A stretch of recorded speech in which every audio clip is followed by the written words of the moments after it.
En retournant à Ésaïe, nous pouvons nous souvenir que ces prophéties à partir du chapitre 40 font allusion au retour d'Israël de la captivité, à un peuple qui était prisonnier en captivité. La proclamation de leur liberté est faite. L'affranchissement de ceux qui sont liés, l'année de grâce du Seigneur pour leur retour.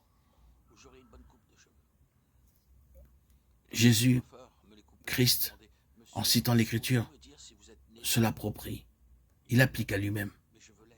Il dit tout ce qui s'est réalisé dans le cas d'Israël à son retour de captivité, quand le jugement a été accompli. Vous l'avez aujourd'hui entendu de vos propres oreilles, car je suis loin, au-dessus de tout autre. Et le dessein même de mon onction est de proclamer sur la base du jugement accompli la liberté pour les captifs. Il était passé par le Jourdain. C'est le 4e chapitre de Luc. Le jugement de façon symbolique a été placé sur lui. Et il est allé tout au fond de la mort, sous l'accablant tourbillon de la colère de Dieu. Le jugement s'est accompli. C'est pourquoi il vient et déclare l'Esprit du Seigneur est sur moi, pour proclamer la liberté, l'année de grâce du Seigneur. C'est l'évangile de la gloire de Dieu, du Dieu satisfait, du Dieu béni.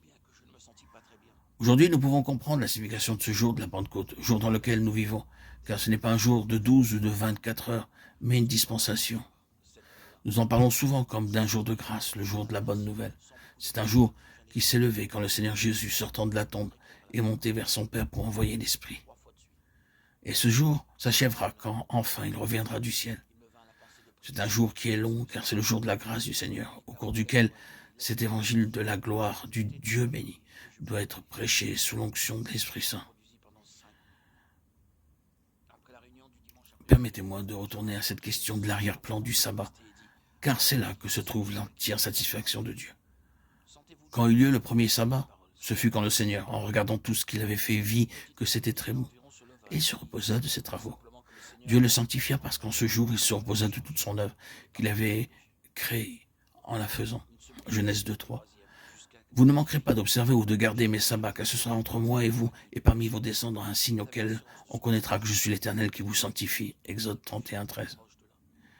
Il désignait le sabbat comme une ordonnance pour toujours, à travers toutes les générations, et faisait un sabbat de jour et un sabbat de semaine, lors de la 7e semaine, et un sabbat de mois au 7e mois, et ensuite un sabbat d'année à la 7e année, et ensuite encore un sabbat de multiple de 7 années, 49 ans. Et la 50e année était le parachèvement de 7 semaines, 7 septaines d'années.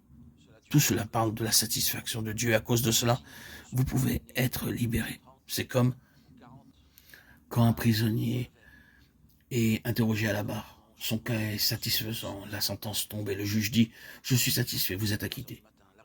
Pourquoi est-ce que vous êtes acquitté? Cela, bien sûr, nous amène à l'être aux Romains. Vous êtes acquitté parce que Dieu est satisfait. Ainsi, le Seigneur Jésus réunit tout cela en lui-même, et il devient le sabbat personnel du Seigneur, Dieu, le bien-aimé dans lequel Dieu est satisfait. Quand il est à la droite de Dieu, Dieu est satisfait. Et la grande amnistie est proclamée, l'évangile du Dieu satisfait. Alors nous est donné notre liberté. Vous savez que tout cela arrivait l'année du jubilé. Tous les esclaves étaient libérés, toutes les propriétés cédées devaient être rendues à leur véritable propriétaire.